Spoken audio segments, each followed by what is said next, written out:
Hello buddies. நம்ம Indian citizenship தான் அப்படிங்கிறதுக்காக நம்மக்கிட்ட என்னென்ன ப்ரூஃப் இருக்குன்னு கேட்டால் நீங்கள் என்னென்ன சொல்லுவீங்க? ஆதார் கார்டு இருக்குது, பேன் கார்டு இருக்குது, பாஸ்போர்ட் இருக்குன்னுலாம் சொல்லுவீங்க இல்லைங்களா?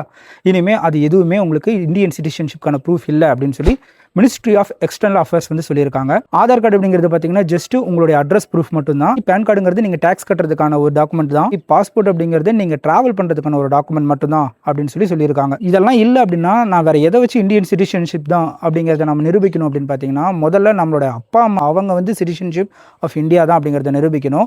அதுக்கு அவங்களுடைய பர்த் சர்டிஃபிகேட் வேணும், நம்மளோட பர்த் சர்டிஃபிகேட் ப்ளஸ் நம்மளுடைய டிசி வேணும்.